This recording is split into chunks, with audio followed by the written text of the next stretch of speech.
Welcome to the Alaska Food and Farm Festival.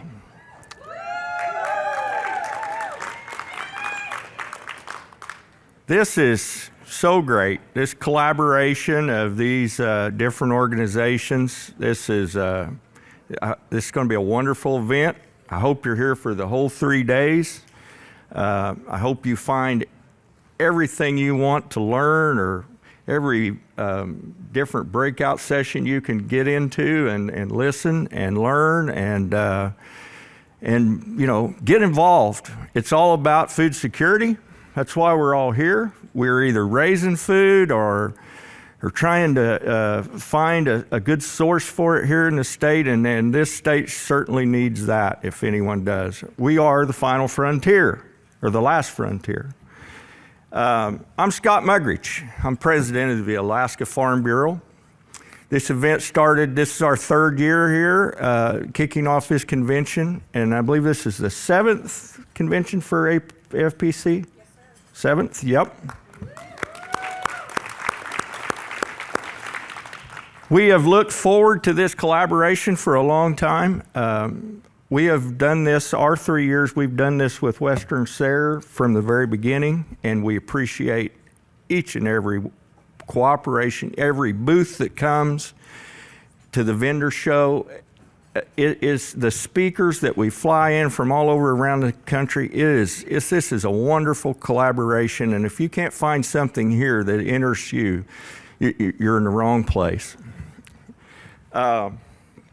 So to get started, I want to welcome our first speaker, and we've got a short 50 minutes to get all this in, and we'll get you out to the breakout sessions.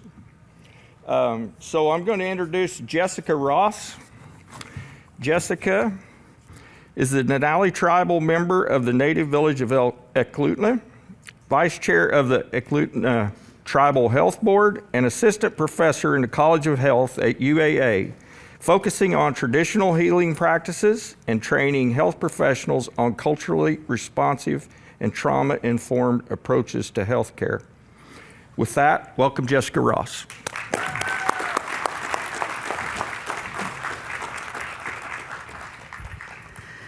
Yalida, I don't know about all of you, but I am feeling pretty sore from shoveling all day yesterday. I think we had to do like 4 rounds of shoveling.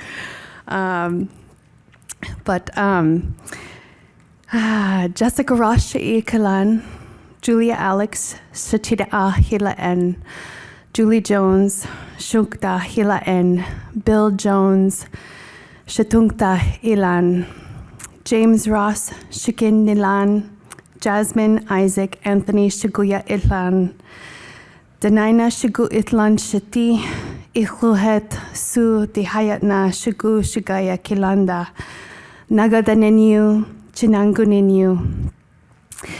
Greetings, my name is Jessica Ross. Julia Alex was my grandmother. Julie Jones was my mother. They both have passed on. Bill Jones is my father. James Ross is my husband, and my children are Jasmine, Isaac, and Anthony.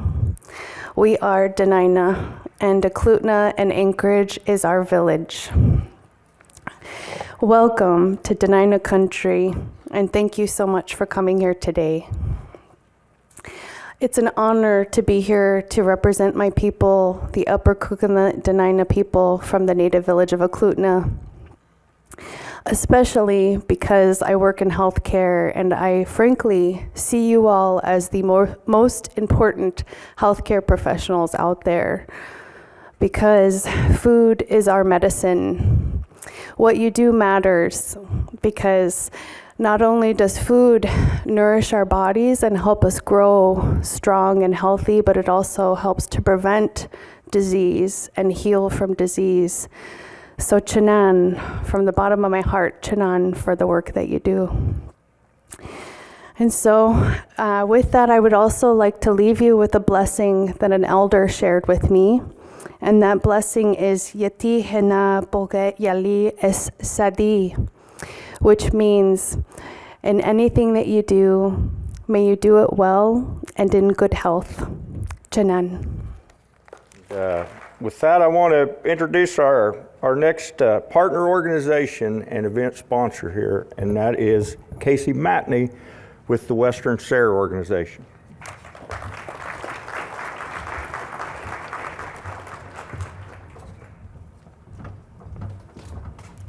Well, thank you all for being here. I'm Casey Matney. I work for the Cooperative Extension Service with the University of Alaska Fairbanks and our Institute of Agriculture, Natural Resources, and Extension. And the reason that we're here today is we had an idea. Amy Seitz and I talked with the Farm Bureau, and the Western SARE in combination is like, we meet all these different places at different times of the year. Why don't we do it together? And so this is really a dream for me to have everybody here in one place. And I cannot believe how many people we have participating this year. It's amazing. I want you guys to give it up for Robbi Mixon, for Amy Seitz, for Scott Mugrage, and everybody on all of the committees who helped make this possible. And for me, one of the things I really like to do is I help coordinate Western SARE. And what Western SARE does is it helps facilitate agricultural research and extension, which broadens our reach to people that are innovators in agriculture. And so I'm going to show you a brief video, and after that, we'll be moving on to the next speaker pretty quick. I've worked with SARE for 15 years. The investment that SARE makes in research in the farming community, it's just unbelievable. As both a farmer and as an advocate of local food system, SARE to me means that we are the engine that helps provide support around sustainability in agriculture for small and large farmers. SARE's investment in us early on really did provide us with that ability to not only do systems research, but look at systems change. SARE does that for communities all over the country. SARE's mission is to advance to the whole of American agriculture, an innovative agriculture that is profitable, that preserves our land and water resources, and that provides quality of life for farmers and ranchers, their communities, and society as a whole. SARE looks at the real issues that farmers are faced with today and invests in the people that can help them solve those issues. I would say a cornerstone of our grant-making approach is that farmers and ranchers are central to all of the grants that we offer, from the initial farmer-rancher grants through to the larger research grants. So researchers at institutions need to have farmers and ranchers working with them with the idea development, assigning the research, and helping to communicate the research results. SARE really puts a lot of emphasis on the impact.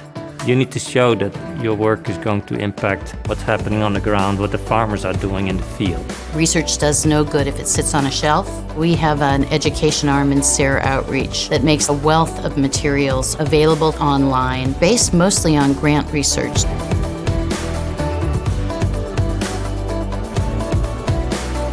What I think is important is not only that SARE funds that type of research, but that we let that research get down to the people who need it and can use it and incorporate it in their farming operations or whatever they're doing in local food systems.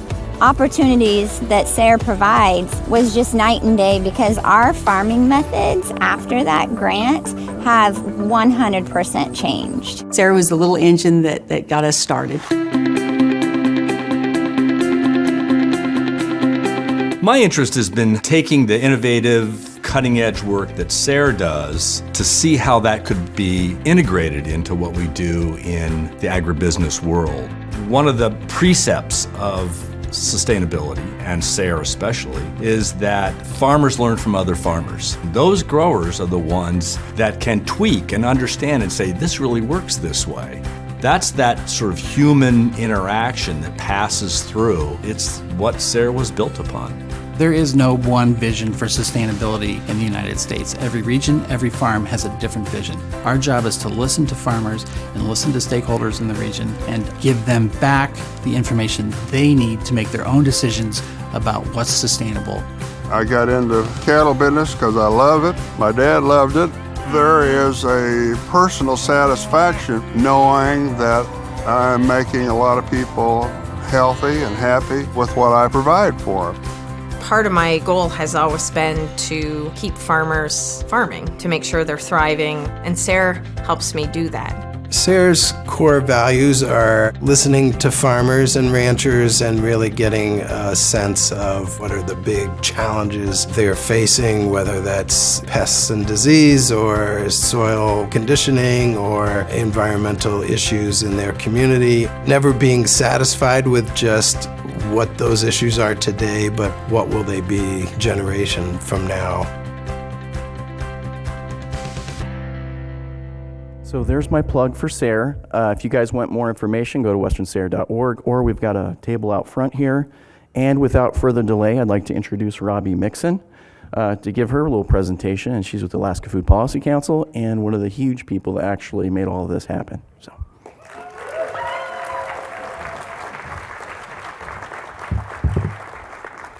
How's everybody doing this morning?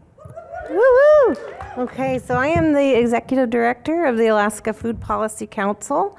We are a nonprofit and we've been around since 2011-ish. I should have probably checked my notes on that, but this is our 7th event that we've put on. So in the past few events, we've started partnering with other organizations, one to make our lives easier, but also to bring a diverse group of folks together. So we know we have people from all over the food system, all over the country, all over the spectrum. So I just want to encourage everyone to approach this weekend with an open heart and an open mind and maybe chat with people you normally wouldn't. So that's the theme of our conference, Better Together.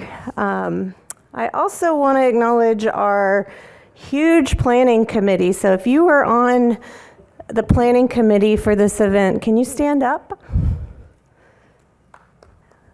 I think they may all be outside of registration. So if you see them, give them a high five. We also have over 135 sessions to choose from. So if you can't find something you want to learn about, then I'm sorry for you. But I wanted to give a big thanks to those speakers as well for giving their time and energy to share their work with us. Okay. And I have just a couple more reminders. We have an extremely packed schedule, so I want to encourage you guys to drink water, eat food, and take breaks or take a little me time if you're getting overwhelmed, and just really take care of yourself and each other.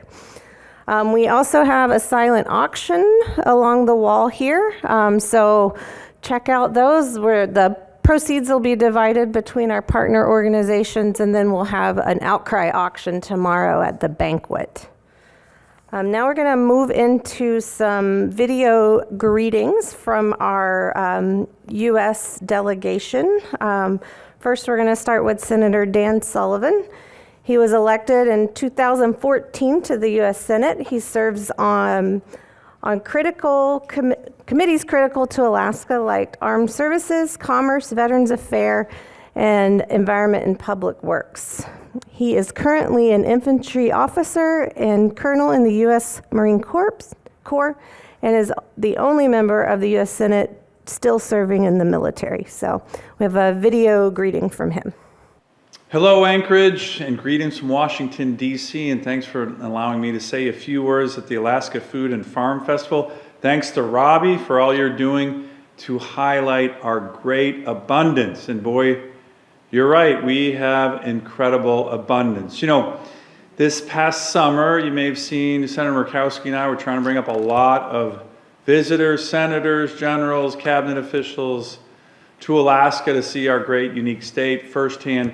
We brought up Senator John Bozeman from Arkansas. Why was that important? Because right now the Senate is writing what's called the Farm Bill. That's every 5 years, the bill that focuses on farmers and essentially American food abundance. We wanted him to come to our great state. He's the ranking Republican member on the Agriculture Committee. I'm not on that committee. Senator Murkowski's on that, not on that committee.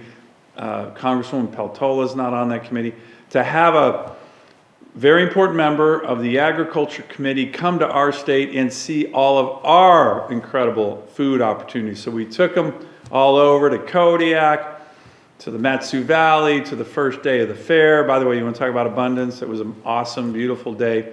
So we're working with him on a whole host of things that relate to agriculture, abundance for Alaska in the Farm Bill. One of the things that we're pressing is to make sure that our fishing communities throughout our great state have some of the same programs that de-risk the ability to catch and harvest fish that American farmers have to harvest American crops. And so we have a big legislation, I have a big legislation that would put into the Farm Bill programs that will help our fishermen in fishing communities with their abundance. And whether it's global trade or price kind of crop insurance or the ability to kind of have insurance with regard to bad weather or bad harvest. These are kind of things that American farmers already have. American fishermen, Alaska fishermen, don't. So that was the other big push with regard to our Senate colleagues visiting the state this summer. We need to take care of farmers, or we need to take care of fishermen in fishing communities the way we do farmers. Now, we love our farmers. We just need that kind of fairness across the board. So have a great celebration. Thanks again for highlighting the importance of abundance. It's so important for our state. And let's face it, food security for Alaskans. And really, really appreciate all that you're doing. Know that my doors are always open on these and other issues. Thanks a lot. Okay, and now we have a video greeting from Representative Mary Peltola. She was born in Alaska and raised on the Kuskokwim River in and around Bethel. She was 6 years old when she began fishing commercially with her father. At age 24, she won her first state election and represented Bethel in the Alaska State Legislature. In 2022, she was elected by the people of Alaska to serve as our U.S. representative in Congress. Hello, Alaska Food and Farm Festival. I wish that I could join you in person, but I'm glad for this opportunity to speak about Alaska's food supply. As Alaskans, we understand the importance of local, affordable agricultural products. 95% of our food is imported from the lower 48 and then flown around the state. This means higher costs and fewer options for critical food and agricultural products. In Bethel, I paid $8.80 for a gallon of milk the last time I was home. This is unacceptable, and it means so many of my neighbors can't buy the food their families need. Solving this problem requires work from Alaskans across our state. Your organization and partnerships are an important step towards that mission. On our lands, we need to make it easier and cheaper to run local farms and food distribution centers. I'm proud to be a co-sponsor of H.R. 3543, the Grow Your Own Food Act. This bill expands access to microgrants for food security to those who rely on growing their own food and is critical to providing communities another option than imported foods. We also need to protect our fisheries and expand mariculture, two very important issues to me. Repairing the damage to our fisheries and preserving them for future generations is critical for the success of our state. That's why I'm advocating for fisheries at every turn. So far this year, I've worked with our senators to convince the U.S. Department of Agriculture to purchase $67.5 million worth of Alaskan sockeye for food assistance programs. We've also introduced a bill to ban the importation of Chinese processed Russian seafood that's undercutting our Alaskan fishermen. And I'm working hard to include provisions that will support fisheries in this year's Farm Bill. Alaska has often been overlooked in this important agricultural bill, and we need to make sure that Alaska's natural food resources aren't ignored in favor of massive factory farms in the lower 48. I'm proud to say that I'm Alaska grown, and I'm a proud advocate for all things that are, from giant cabbages to kelp and everything in between. Thank you for the time to speak to you today, and I hope you enjoy the rest of your festival.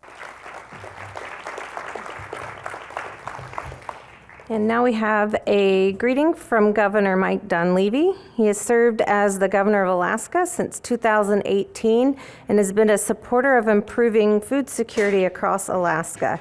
In 2022, he initiated the Alaska Food Security and Independence Task Force and also created the Office of Food Security, now known as the Office of Food and Energy Security. Hello, Governor Dunleavy here to welcome you to the Alaska Food and Farm Festival. Events like this are a critical part of our work that brings folks together to share their knowledge and their passion. First, I want to thank the organizers for the invitation to speak to you today. The Alaska Farm Bureau, the Alaska Food Policy Council, the UAF Cooperative Extension Service, and Western SARE. I also want to thank the members of the Food Strategy Task Force for continuing the important work to craft public policy that will build food security and independence in Alaska. There is a wide spectrum of issues within the meaning of food security that we are working to address with your help. We must be prepared for emergencies and natural disasters like we experienced last fall with the remnants of Typhoon Murbach. And with the help of the legislature, we put together a record amount of resources into our Department of Health to add staff and modernize our digital infrastructure to clear the backlog in SNAP. There's no doubt that this has been a difficult process, but I'm confident we're on the right track to solve this problem once and for all.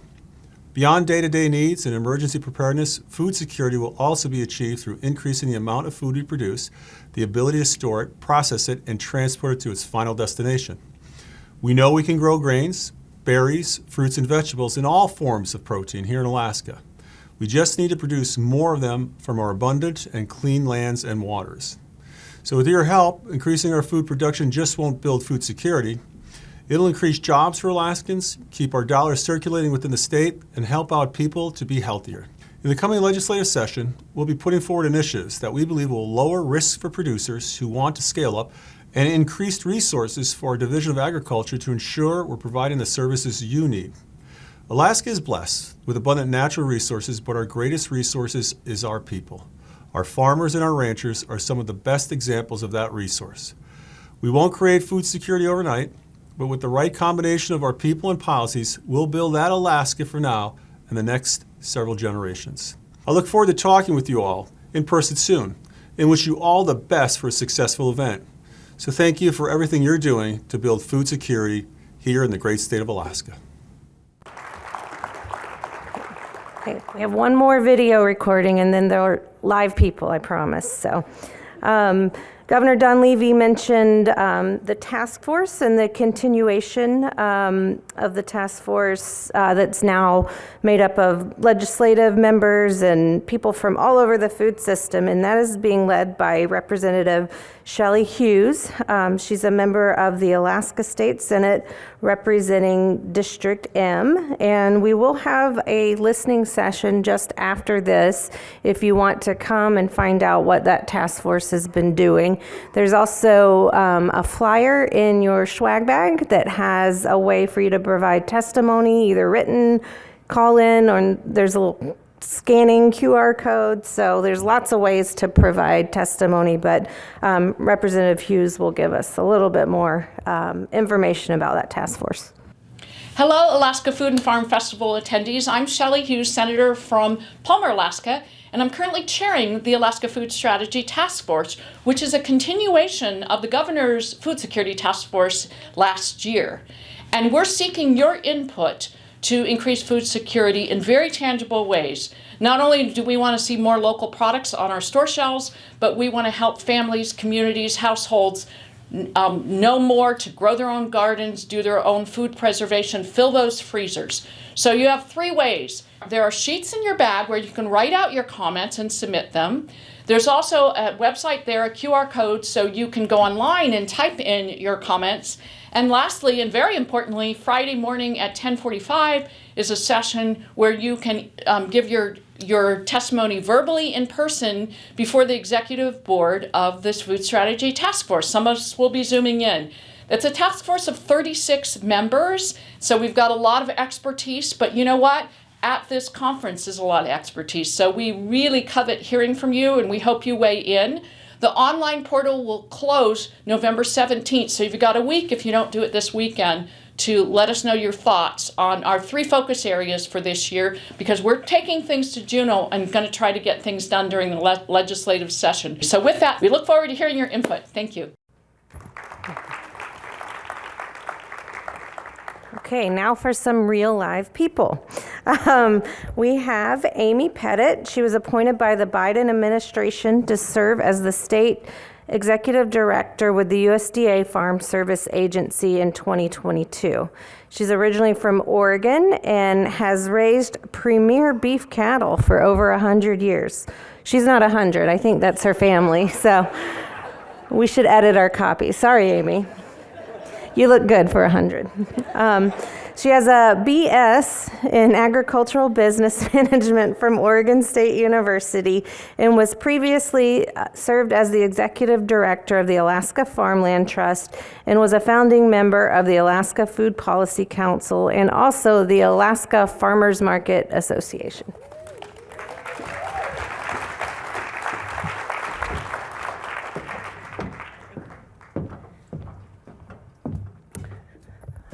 Who's keeping me on time? Where am I looking? Nobody. Perfect. Okay, all right, here we go. They said plenty about me in my intro bio, so I'm just going to jump right in. I think I was on the planning committee for this organization or for this meeting, and they told me they'd give me like 25 minutes. And then last week they told me I had 10. And if you've heard me speak before, that's hard for me to only talk for 10 minutes. So I'm gonna do my best. Somebody's gonna keep me on track, but let's jump right in. We're gonna talk about gratitude a little bit. Might be easier for me to look this way. I'm gonna introduce some important people. We're gonna find some common ground, and I'm gonna need some audience participation in that common ground section, so get ready, pay attention. Overview of who Farm Service Agency is, and we're going to get clear on that, and then I'm going to give you some contact information. How about next slide? Gratitude. Earlier, I think Casey mentioned Robbi and Amy, but I think we need to give Robbi and Amy another round of applause. Robbi Mixon with the Food Policy Council, Amy Seitz with the Farm Bureau. A lot of other people were involved, but they are the head cheerleaders in charge. And they have put a lot of time and effort into making this work. If you see Robbi or Amy today, give them a high five, and then buy them a beer later. Or Robbi doesn't drink beer, but buy Amy 2 beers and be nice to Robbi, be extra nice to Robbi. I also want to thank all of you in the room who produce food and farm products. I have the utmost gratitude. My family does raise beef cattle on the southern Oregon coast, and they have been there for over 100 years. I always dreamed of being there and being a part of that operation, but I come from agriculture, I believe in agriculture, and I am going into my 19th winter in this beautiful state promoting agriculture. So I'm really excited about that. And we have a clicker, maybe, yes. Did I do that or did you? Let's see. Oh yes, I have a clicker. Okay.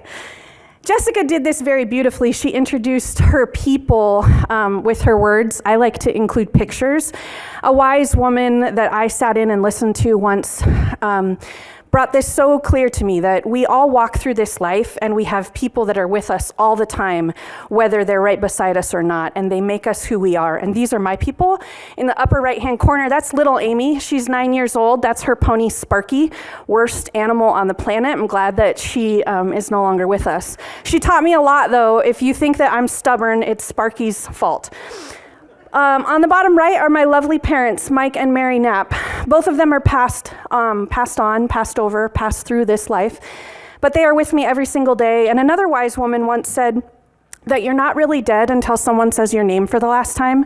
So every time I have a microphone, I say my parents' names, Mike and Mary Knapp, because they are with me all the time and I am who I am because of them.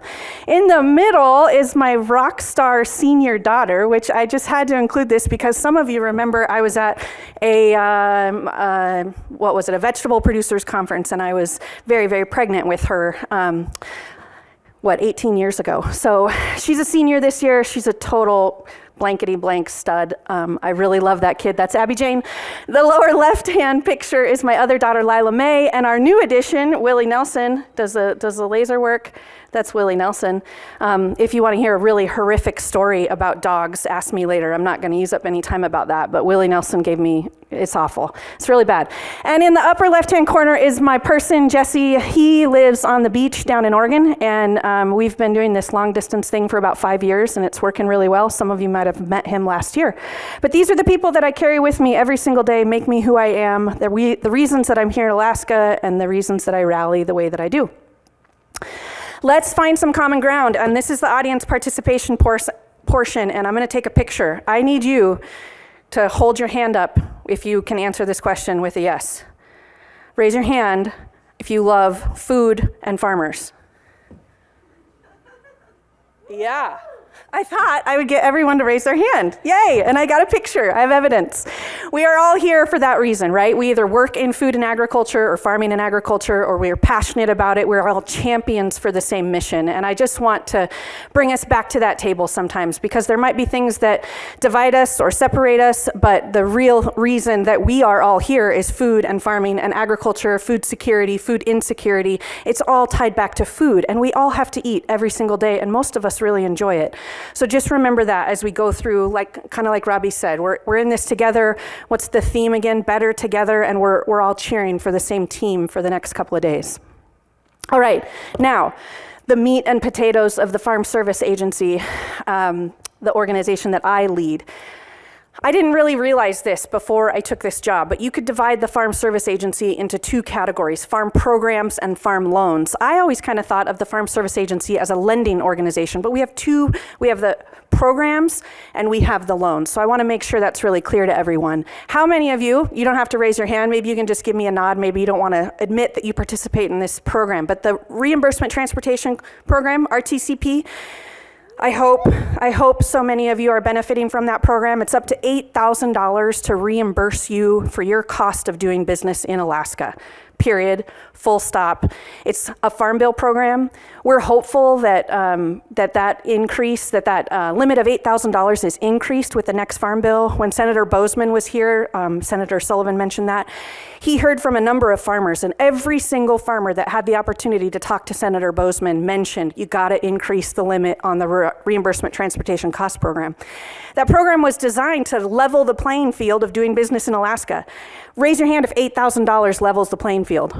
I don't think so, right? So we're working hard to increase that dollar amount. If you have not participated with RTCP before, but you are a farmer in business, we need to get you signed up. We have a table here along with our partners at NRCS and Rural Risk Management Agency and Rural Development. We're on the far side on the left, and we would love to give you some more information about RTCP. It's closed for 2023, but we want to get you involved next year. And I remember, this is why I brought this piece of paper. I have some notes about dollar amounts.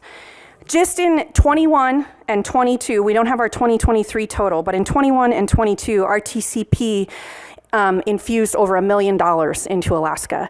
And so Ken Meter, who's a guru about finances, and he's gonna, you got to hear Ken Meter speak, but he'll talk to you about how many times a dollar turns over in a community. Some people like to say, oh, it's like 7 times, or it's 21 times, or maybe it's 3. I'm sure Ken's going to tell us how many times those dollars turn over in our community. But these $1 million of federal money that are turning over in Alaska because of the RTCP program. We have the CRP program. Many of you probably participate or know someone who has land in CRP. In the last 2 years, that was $1.6 million. Non-insured disaster assistance. If you do not have farm insurance, we do have a program that may help you cover losses in the event of a qualified event. It is a little bit of a tricky system, but we have brought in over $150,000 in the last 2 years, have been given out to farmers after a disaster with that non-insured disaster assistance. If you are considering transitioning to organic or want to think more about that, or in the process of transitioning to organic, we have some cost share dollars that come into Alaska through the federal government, and then of course more emergency assistance. So those are kind of our highlighted farm programs, which have, again, you're going to want to check me on my math because I'm really terrible about it, but it's over $2 million in farm program money that's come into Alaska. Now, the farm loan side is the other side of the equation. Farm ownership loans, operating loans, and there's a micro version of both of those loans. Then we also, for the first time in a very, very long time, maybe in forever, we gave out our first youth loans in the last 2 years at Farm Service Agency. And I'm super thrilled about this because as that picture showed you, I was a youth in agriculture. I was a 4-H kid for 9 years. I went to the junior livestock auction, and you know who I had to borrow money from? My parents, and they made me pay it back in double, right?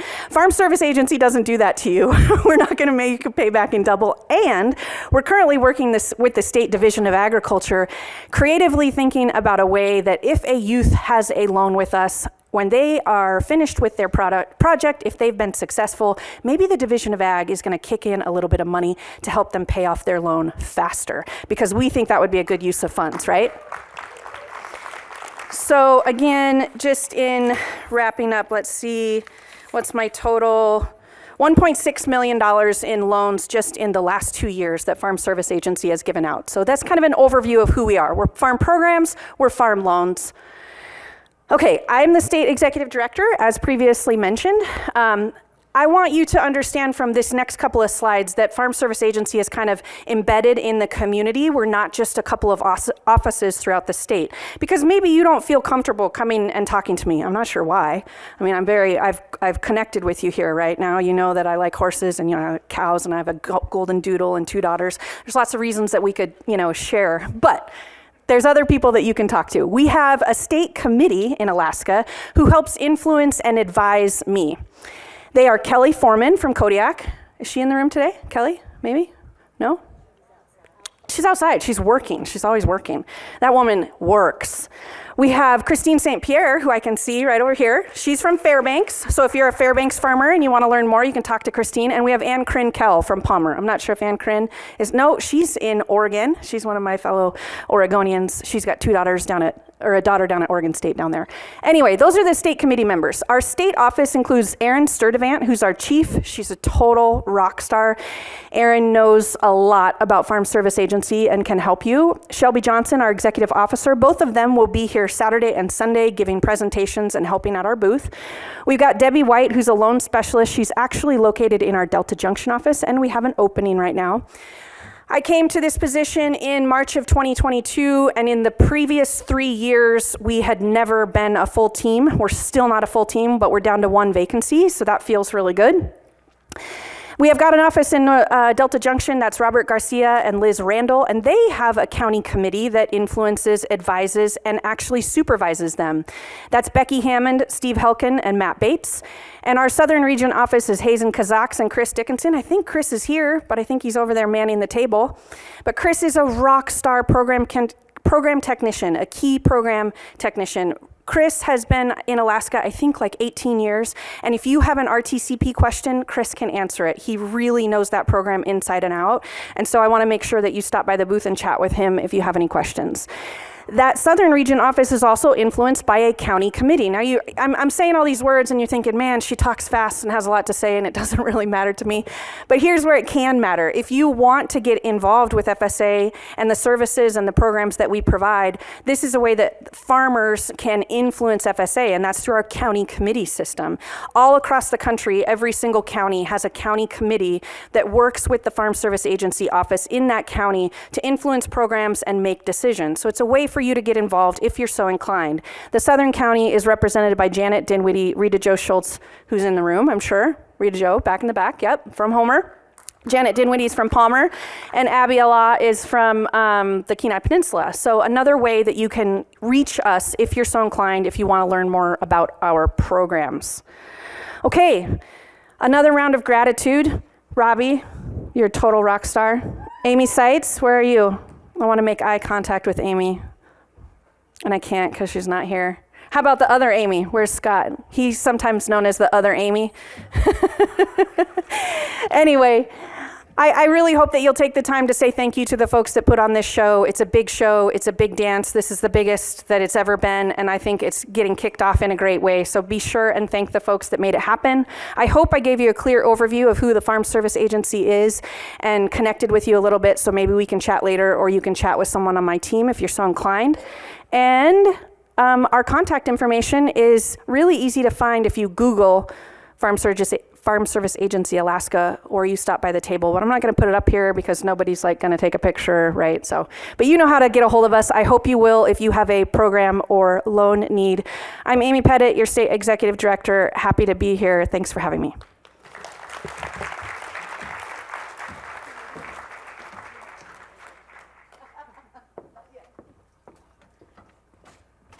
Okay, we have two more guests. Next is Andrew Jensen. He's the policy advisor in the office of Governor Mike Dunleavy and is leading the Office of Food and Energy Security.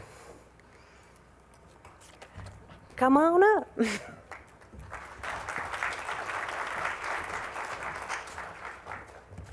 Right, thank you, Robbi and Amy and Scott and everyone for the invitation to speak today and share a little bit about what we've been doing in the governor's office and provide some updates on kind of where things are going certainly with the session coming up. So just a little bit of background. I don't have a slideshow with my family pictures like Amy did there, but I grew up in an agriculture state in South Dakota, but I really didn't know much about it other than East River is farmers and West River is ranchers, and they didn't really get along most of the time. But and I'm still no expert on agriculture. I certainly won't claim that. But what I do know is it takes hard work, it takes determination, it takes passion, it takes resourcefulness. And after more than a year and a half working on these issues with food security for Governor Dunleavy, I've learned you need those qualities probably more than anywhere else in Alaska. And I've seen them in every farmer that I've met, and it's truly been an amazing experience to meet so many of you. It was last September when the governor signed his administrative order that created the Office of Food Security. And everybody, I'm sure it's still fresh in our minds how stressful of a time that was here in Alaska, with the cost of feed and fertilizer had skyrocketed after the invasion of Ukraine. There was the dry spring, the wet summer, the early frost that just dramatically reduced our yields, our in-state food supply, and so it was really a crisis up here. And with the Division of Agriculture, there was some uncertainty there too. We had an interim director, and I don't know if I've seen Mia today, but I was so impressed with the work that Mia did as interim director there. But we also had an interim DNR commissioner. So it was the process of sort of filling the chain of command there. First we had to get a commissioner in place to get to where we had Director Scoresby appointed early this year. So it really was a very tough time for everybody, and especially as we were trying to respond to this situation. But what we did is, we had to take some unprecedented measures to support the producers here in Alaska. So the first thing we did was we had to, we stood up a program very quickly to provide financial assistance to compensate for these high feed prices that everyone was dealing with. But the real big problem that was looming was we were going to run out of food for our animals here in the state. And that was coming right up in, around February is from everything we were hearing. And so, with the shipping costs that were included, our livestock producers were looking at anywhere from $750 to $800 a ton for barley. And so obviously without some kind of aid, everybody was really facing ruin. And we know that would have not only, upended, generations of work in some cases, but really just set back food security in the state for who knows how long. So, at that point, though, we did have a division director, and working with Director Scoresby, Mia, Deputy Commissioner Brent Goodrum, Kevin Higgins from the Department of Law, and some outstanding partners at Alaska Mill and Feed, we were able to stand up a program that was able to set, the state paid for those freight costs, and we were able to bring about 1,000 tons of barley into the state to sustain our livestock herds until this year's harvest. And I've got to give a shout out to Joel and Kimberly at the mill. They got those cars moving from the West Coast before we even had the program stood up. So they really put their capital and their credit on the line, trusting that the state would come through on our end and get this program stood up. And, if they hadn't done that, we would not have gotten the feed here in time. And so I really just can't say enough about Kimberly and Joel and their team at the mill for everything they did to support our producers. We couldn't have done it without them. And I would just like to recognize the mill and Kimberly and Joel for the work they did.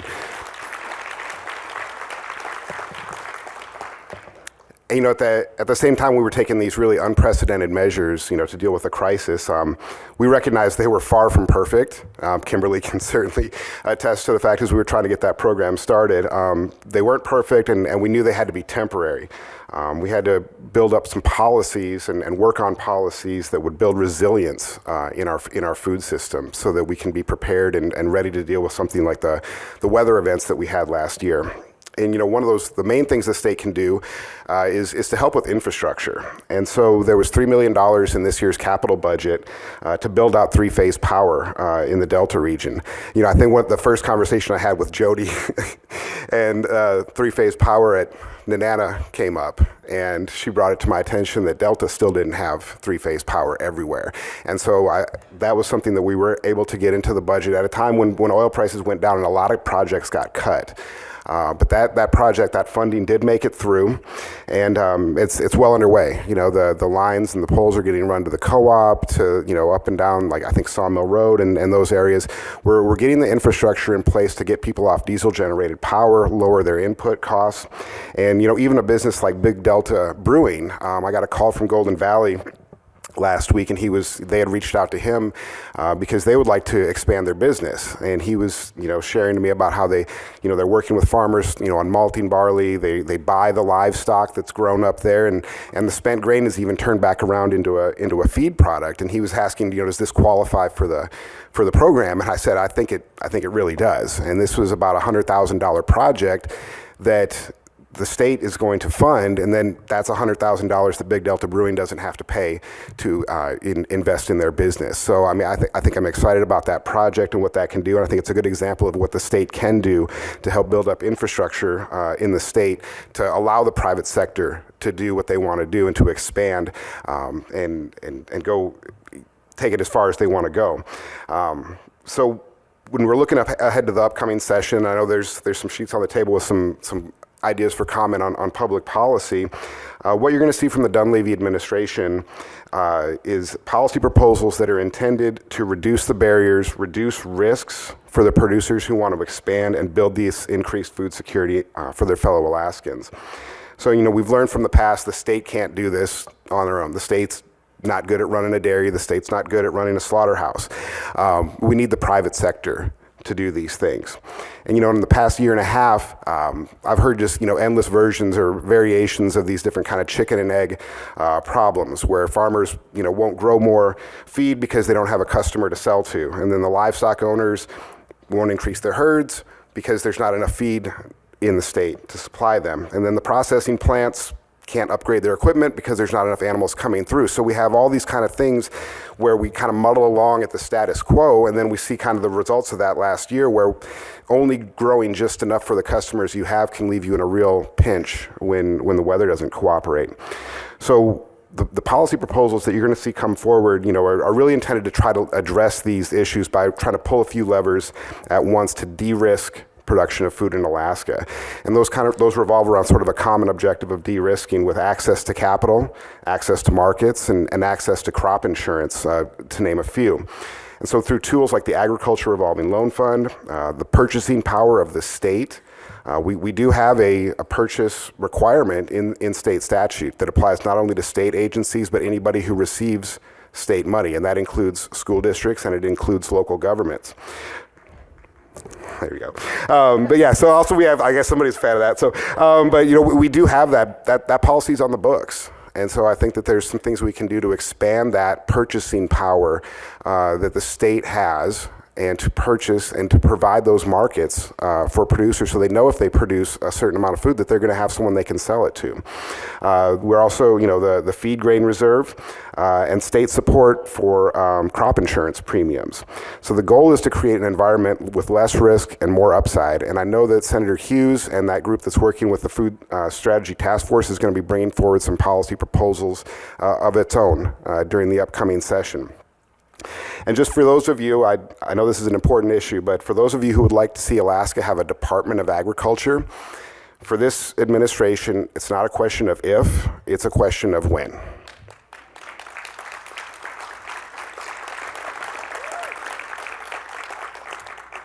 And so to do that, the current division, will need some additional resources before we can take that step. The division currently, when I looked at this, there's 36 funded positions within the Division of Agriculture. And so just snapping your fingers and making that a department would probably make it the smallest department in the country of any state. And to stand up a department, there's a lot of back-end support that's needed. There's additional personnel that are needed. And so right now, that process is unfolding. And so, as I said, it's not if, it's when. And so you will see additional resources be brought into the division as part of that process towards getting to a Department of Agriculture. And I think there's some things that, that are also addressed within the Food Strategy Task Force of the kind of services that a properly funded and staffed department can offer to help our farmers succeed. And I just wanted to share an example of experience we had this year. And I'm sure many of you probably heard about the situation with Scott Plagerman up at the Alaska Range Dairy earlier this year, where he was dumping, I heard, anywhere from 600 to 800 gallons of milk a week because he didn't have a market. And so, and I did see Chef Amy Foote here, and I was talking with her. There she is, yeah. She was one of the first people. It was unrelated. I was visiting with her and Lori Irwin with the Traditional Foods program there at the Native Medical Center, and I just happened to mention this, and I didn't know she worked for NMS. And she was able to reach out to the people at her company, and I remember her sending me a text message with the first gallon of milk that they had ordered from the Alaska Range Dairy. And from there, I'd still been trying to work with Scott on this, trying to help him out as best I could. And I was having a call with the Walmart, the market manager for Walmart in April. And this was going into our energy conference, and the purpose of the call was to talk about Walmart's efforts toward fleet electrification. But I took advantage of this situation. This is the guy who runs the Alaska market for Walmart, and I asked him if he had heard of the Alaska Range Dairy. He didn't even know we had a USDA certified dairy in the state. And so he said, let me get his contact information. And I gave him the information. He emailed him the next day and got in touch with Scott. And a few months later, and it took 3 months, but that got him into the Walmart in Fairbanks. He then got into the Walmart in Wasilla, and now he's working on the Walmart in Anchorage. So he's got a different kind of problem now, but it's a good kind of problem because he's making sure he can fill his orders.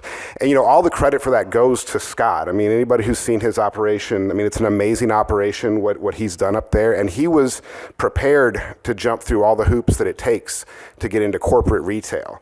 But it does show, I think, an example of where the state can play in a role in supporting our farmers by helping them get connected to the right people and helping them understand the process. Because even for someone like Scott, who was ready to do everything, it still took 3 months to get into Walmart.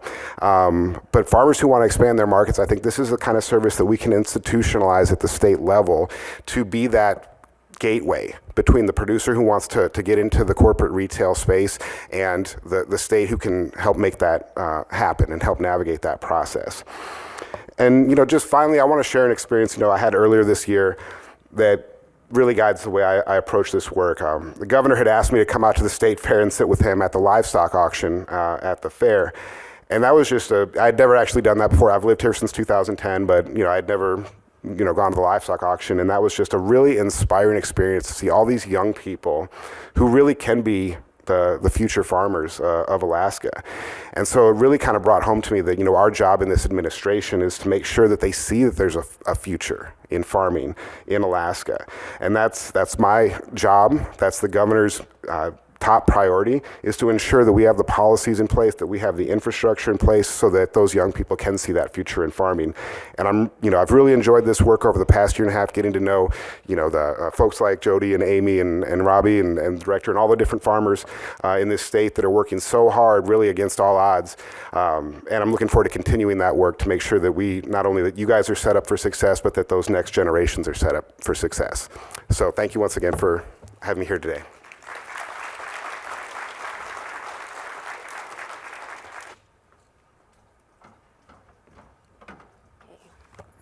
We have one more speaker before we go to our first breakout session. I'm here to introduce Jodie Anderson, who may have the longest title in the whole state.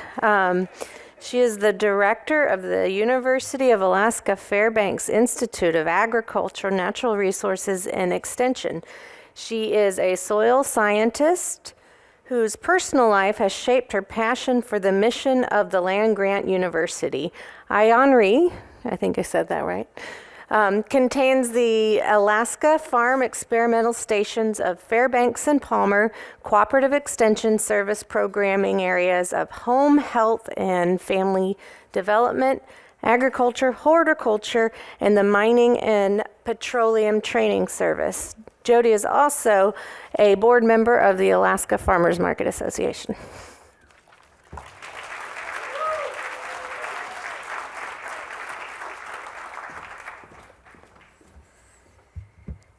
Good morning. Oh my goodness, y'all. Good morning. There we go. Friends, thank you so much for having me today. As many have said already, the work that Robbi and Amy and their teams have done to put this on is amazing. And so thank you so much for everything that you did to put this together.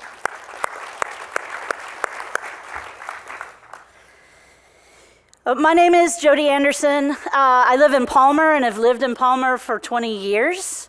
In fact, almost to the day, 20 years.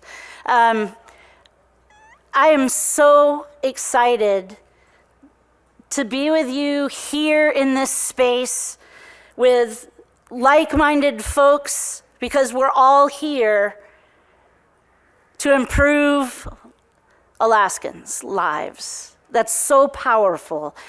And on behalf of your land-grant university, the University of Alaska Fairbanks, I'd like to welcome y'all to this huge, amazing weekend of learning and energy and networking. Welcome, everyone. This is a wonderful opportunity. Thank you so much for coming.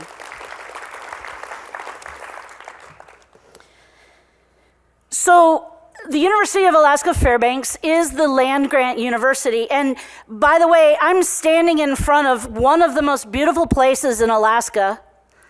All of you have been looking at it all morning. This is our research station in Palmer. It's a beautiful space. Look at that. Oh my gosh. And many of you have very similar views from where you get to work.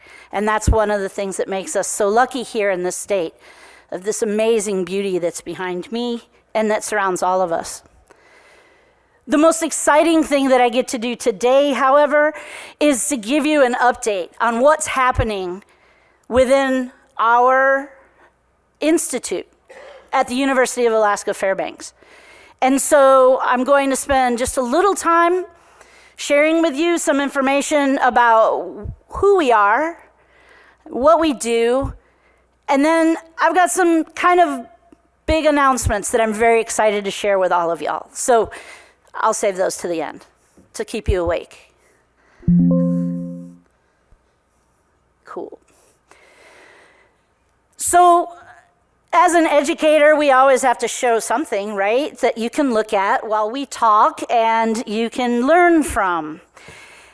It's very important for us within our unit, the Institute of Agriculture, Natural Resources, and Extension, to share with you what we are about and what we do and how we do what we do. Because our mission within our institute is to improve the lives of Alaskans. Full stop. That's pretty simple. It's a very simple mission. Every day, I get to work with individuals who are working to improve the lives of Alaskans. I can't think of a better group to work with than this group, because we are focused on this work. That is what we do. We do that in a couple different ways. One is that we do this cycle is there's no one place that it starts and it ends. That's why it's a circle, right? There's no beginning and end of it. It just keeps going and going and going. And the reality of that is that there's input from our communities, from y'all, our stakeholders. Then that leads toward research. This is a very simple model, by the way. It's not quite this gloriously easy, but let's pretend. We gather input, we get feedback, we do research, we find out things. We then give it back to Alaskans so that you can use it. And then we get feedback, and then we do research, and then we take that research, and then we teach it and do outreach, and then we get feedback. Do I need to keep going? No, please say stop. Our unit houses two really important groups in this space that you'll see this weekend. One component of our unit is the Cooperative Extension Service. Exactly. A huzzah. The Cooperative Extension Service is the component of our team that is responsible for that outreach. They're responsible, they're in our communities. They're listening to the feedback. They're asking for feedback.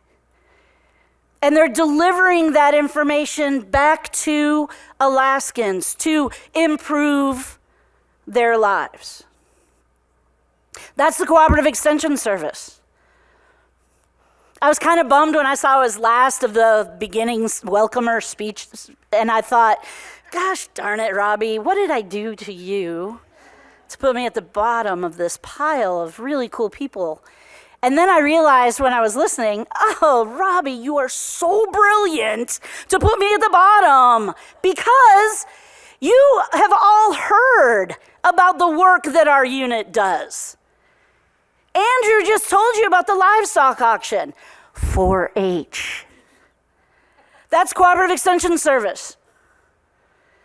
Casey talked to you about Western SARE, the Western Sustainable Agriculture Research and Extension grants that support farmers. Extension. We've been hearing good things about the work that we do. That's us. That's your land grant university. That's the University of Alaska Fairbanks. That's my team. We have a booth here today, this weekend. We have tons of presentations that are happening throughout this weekend that relate to extension, that outreach component, and also another part of our team is the research side. Agricultural and Forestry Experiment Station. That's the research side. Lots of our researchers will be presenting throughout this weekend, some of them multiple times, because we are trying to answer questions that y'all have. That's our job. Our booth has both of those sides to it. We've got a research side, and we've got an extension side.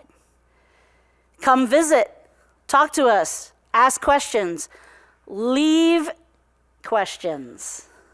That's what we're here for. We're a vicious circle, but it's not singular. It takes multiple inputs for us to do what we do. We need to hear from all of you.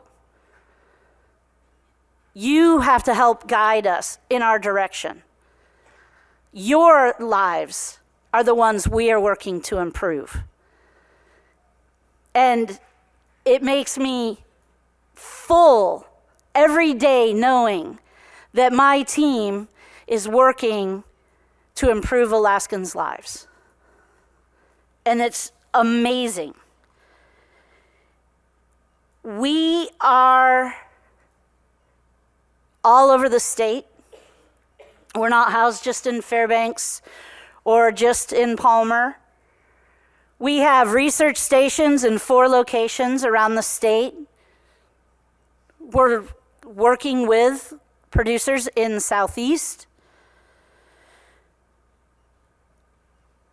We are part of the communities of Alaska.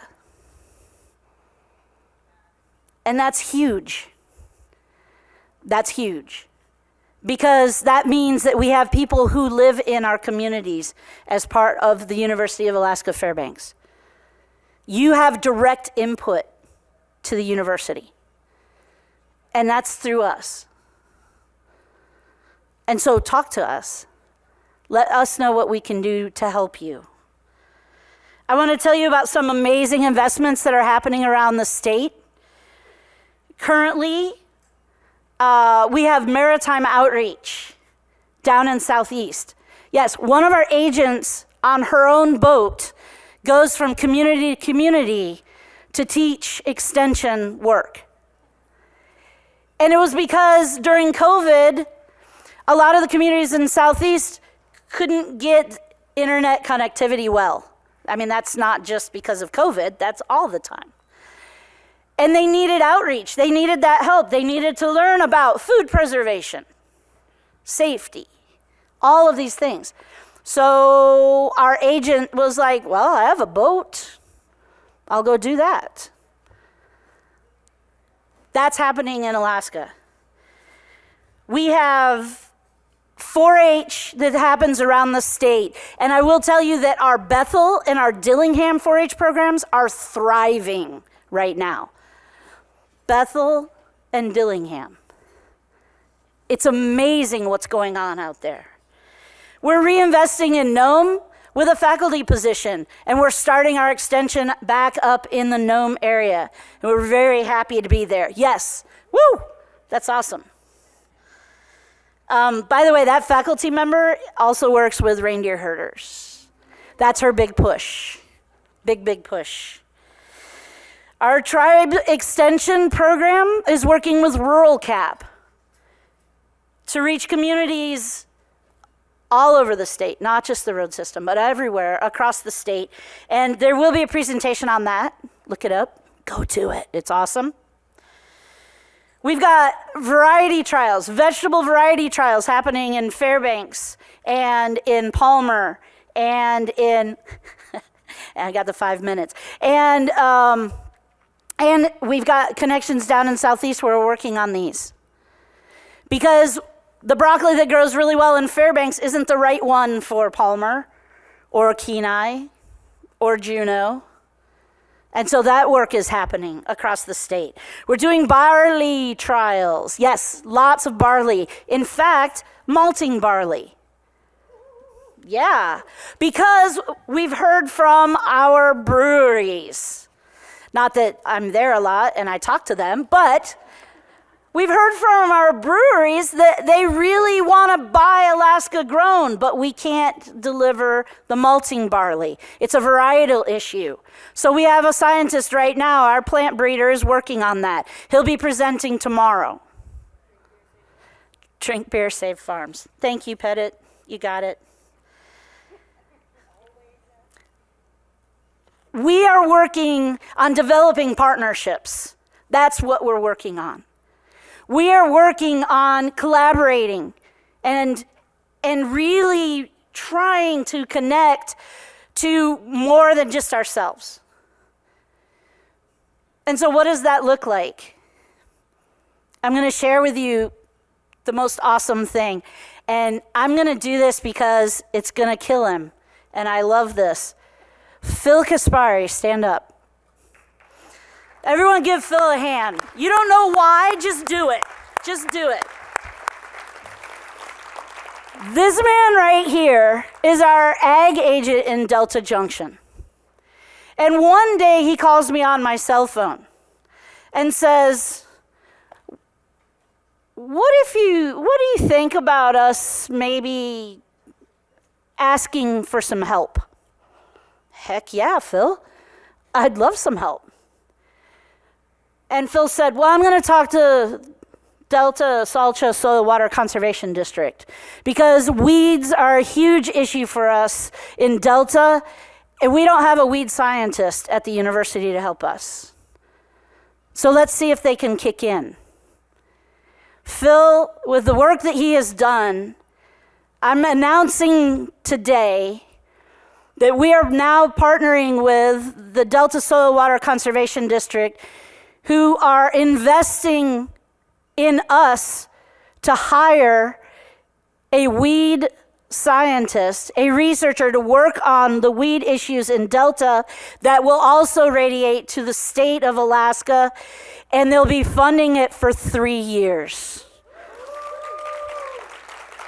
That is amazing because we're building capacity, we're improving the lives of Alaskans, we're partnering with a group who needs help as well. It's a win-win, win-win, win-win, win-win, win. Phil, I can't thank you enough for the work that you're doing. These are the partnerships that we're beginning to build, and it's happening throughout the state. And I can't tell you how excited we are. Please visit our booth. Please listen to our presentations, ask questions, interact, and if you need anything, please ask me or any of us at any time, and I'll actually do the right one. Please also reach out to my email address is there. I'd be happy to talk to any of you. I know many of you, and I really want to thank you all for the energy that you're bringing to this conference, to this networking event, to this sharing, and to this great opportunity to be with people with like minds. Thank you all so much.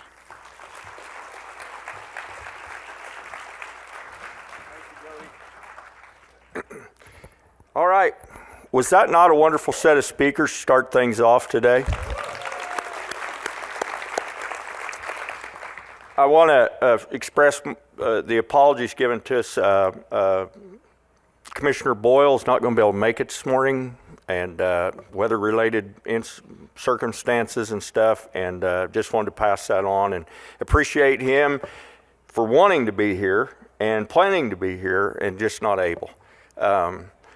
One other thing I forgot to do in my opening comments this morning is, we thanked Amy and Robbi, but there were a lot of people behind them that were on these committees, and Robbi and myself have both told you if there's not something here that suits you, a breakout session that you can learn about, we've told you, you're in the wrong place. Well, you're not in the wrong place. What you need to do is get involved, be in those planning sessions, bring the speakers in that you want to hear, but you have to get involved. That is why we're bringing these organizations together, these collaborations together, and if we're not doing what you want to do, become a part of it. Farm Bureau membership, Food Policy Council will all accept you with opening arms.